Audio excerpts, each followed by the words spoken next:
Assalamu alaykum, hörmətli televizor görgüçülər. Dünya Uyğur Qurultayı Tor televiziyasının günlük xəbərlər proqramımıza xoş gəldinizlər. Mən İftixar Abdurşid.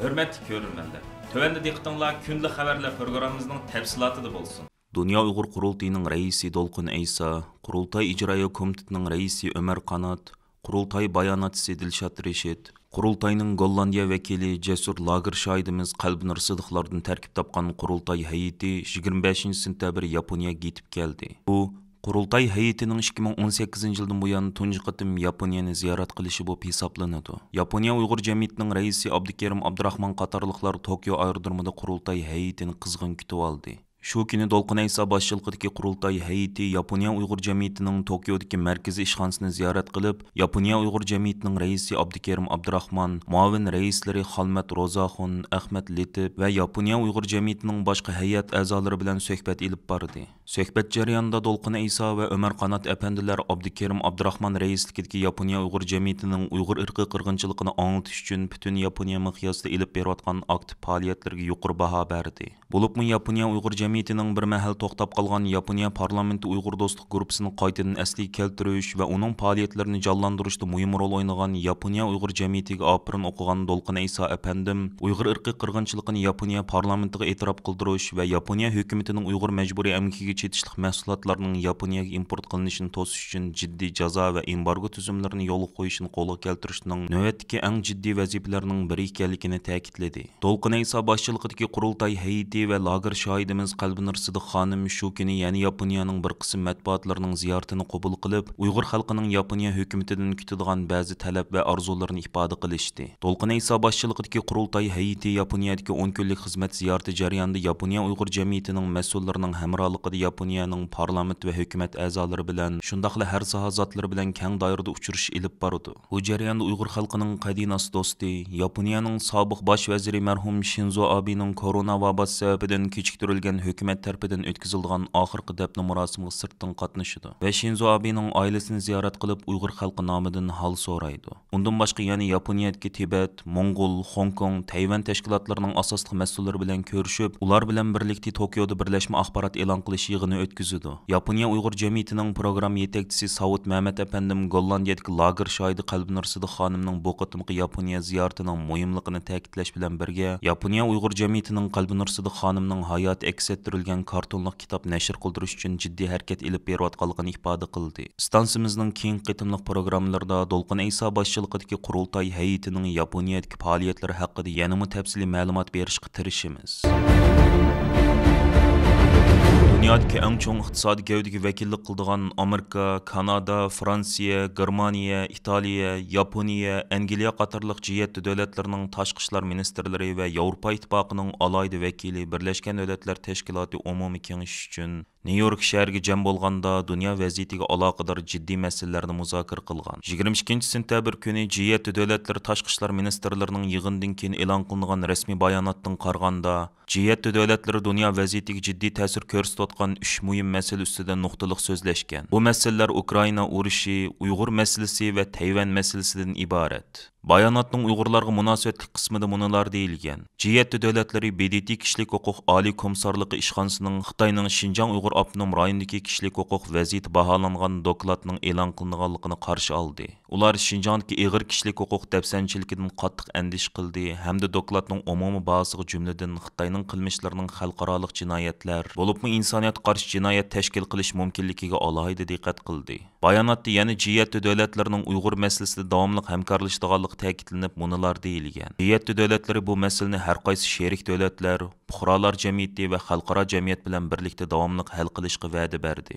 Ular kishilik huquq oliy komissarligi e'lon qilgan dokladdan keyin BDTning harakatga o'tishining muhimligini ta'kidlashdi. G7 davlatlari Xitoyni o'z qonunlari va o'zdir qo'l qo'ygan xalqaro qonunlar bo'yicha kishilik huquqni to'liq hurmat qilishga chaqirdi. Dunyo Uyg'ur Qurultayining raisi Dolqun Eysa apandim bu munosabat bilan matbuotlar qilgan so'zida bu bayonot dunyo siyosatiga muhim ta'sir ko'rsatadigan davlatlarning Uyg'urlarga qaratilayotgan irqiy qirg'inchiligini to'liq tushunib yetayotganligini ko'rsatib berdi dedi. U so'zida dunyoning iqtisodiy va siyosiy taraqqiyotiga ta'sir ko'rsatadigan bu 7 davlat tashqi ishlar ministrlarining hozir butun dunyo diqqat qilayotgan Ukraina urushi bilan birlikda Uyg'ur masalasi masalasini tilga ilishi bizni nihoyat ümitlendirdi. Ularning BDT e'lon qilgan dokladdan yo'lga chiqib, bundaq bir bayonot berishi tarixiy ahamiyatga ega bir voqeadir. Biz doklad e'lon qilingandan beri har qaysi davlatlarni endi quruq bayonot bermay harakatga o'tishga chaqirdik. Biz G7'ning bayonotining bu harakatning boshlanishi bo'lishini umid qilamiz va bu davlatlarga minnatdorligimizni bildiramiz. Dunyo Uyg'ur qurultayining muavin raisi, Turkiya Hacettepe universitetining o'qituvchisi,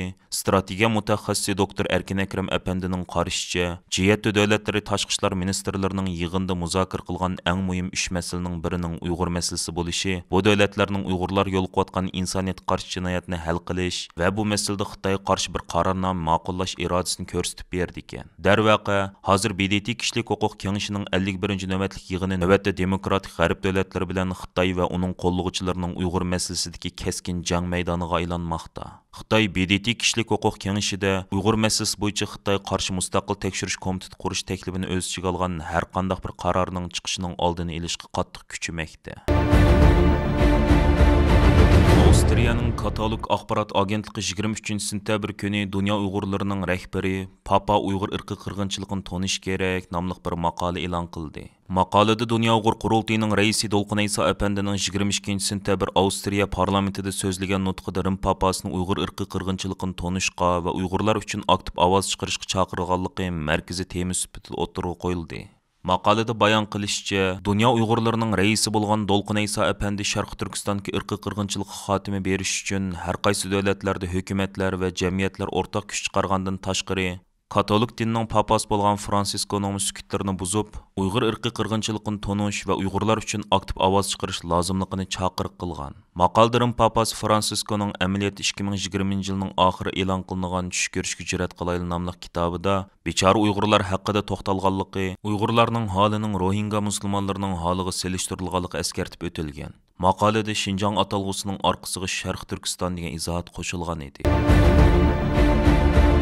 Avstraliya Uyg'ur jamiyati, Dunyo Uyg'ur qurultayining Avstraliyadagi vakillari va Sidneydagi Uyg'urlar 9-oyning 20 kuni Avstraliya parlamentidagi 9 nafar parlament a'zosi bilan yig'in o'tkazib, Uyg'urlarning navbatdagi ig'ir vaziyati to'g'risida ma'lumot bergan va talab xat sungan. Avstraliya Uyg'ur jamiyatining raisi Mehmet Obul, Dunyo Uyg'ur qurultayi muhojirlar komitetining muavin raisi, Avstraliya Uyg'ur jamiyatining bayonotchisi Mehmet Chalabchi apandilarning bildirishicha, yig'inda oldi bilan Avstraliyaning ABC televiziyasi tarqatilgan vatandagi zulm anlatilgan 8 minutlik hujjatlik film ko'rsatilgan. Bu hujjatlik filmda Xitoyning Uyg'urlarga elib berayotgan zulmining ba'zi davlatlar tarafidan irqiy qirg'inchilik va insoniyatga qarshi jinoyat deb bekitilganligi bayon qilingan. Hujjatlik filmning ikkinchi qismida Xitoyning Sharq Turkistondagi turli zulmlarga isbot bo'lgan shohidlarning guvohliklari, tadqiqot natijalari, Shinjong soqchi hujjatlari va mustaqil sud qarori qatorliqlar anlatilgan. Buningdan sirt Xitoyning irqiy qirg'inchiligining 9 davlat tarafidan tonilganligi, Avstraliyadagi Uyg'ur faoliyatchilarining Xitoyning tahdidiga uchrayotganligi, urug' tuqqanlari yurtiga borganda lagerga solanganligi bayon qilingan. Hujjatlik filmning oxirida 31 avgustda Birlashgan Davlatlar Tashkiloti Oliy Kengashi e'lon qilgan dokladda insoniyatga qarshi jinoyat o'tkazgan bo'lish mumkinligi o'ttirib qo'yilganligi. Shunga BDTning har qaysi davlatlarning bu qatorda Avstraliya hukumatining irqiy qirg'inchiligini to'xtatish va jazo lagerlarini taqash uchun harakatga o'tkazishga chaqirilgan. Mehmet Chalabchi apandi Uyg'urlarga vakolatan Avstraliya parlament a'zolariga talab xati sunganligini bayon qilib mundoq dedi.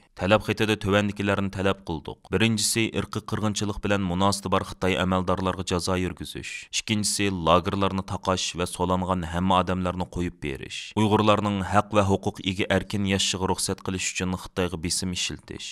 Uchinchisi, Xitoyning chet eldagi Uyg'urlarga besim ishiltishini to'xtatish uchun Xitoyga besim ishiltish. To'rtinchisi, pasportning muddati to'shib qolgan dunyoning har qaysi joylaridagi Uyg'urlarga Avstraliya ko'chmanlar siyosati bo'yicha alohida son berish. Beshinchisi, Avstraliya parlamentida majburiy emgak to'g'risida qonun ma'qullashi va ijro qilishni talab qildik. Bulardan boshqa Avstraliya federal parlamenti Birlashgan Davlatlar Tashkilotining o'zi e'lon qilgan dokladni ijro qilishga chaqirishni talab qildik. Eng oxirida BDT kishilik huquq Oliy Kengashining 51-navbatlik umumiy yig'inida Uyg'urlar to'g'risida bir qaror chiqarishni talab qilishini o'ttirg'a qo'ydik. Mehmet Chalabchi Uyg'urlarning navbatdagi ig'ir vaziyatini va Uyg'urlarning talablarini anglagan 9 parlament a'zosining inkosi to'g'risida ma'lumot berib mundoq dedi. Parlament a'zolarining hammasi bu masalalarga alohida qiziqqanligini bayon qildi. Ba'zilar bu məsələlərni başqa parlament a'zolari bilan o'rtoqlashganligini bayon qildi. Xulos qilib aytganda, parlament a'zolari bilan o'tkazgan yig'inimiz nihoyat yaxshi o'tdi. Mehmet Çelebchi efendimning aytishicha, bundan keyin ba'zi siyosiy partiyalar va parlament a'zolarining Uyg'ur irqi qirg'inchiligi to'g'risida qaror loyihasi sunish ehtimoli bor ekan.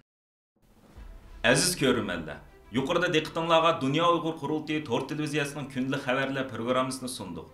Keyin qitimliq sonimizda ko'rishayli. Aman bo'lgaysizlar. Stansimizning YouTube kanaliga a'zo bo'lishni unutmang. Xayr xo'sh.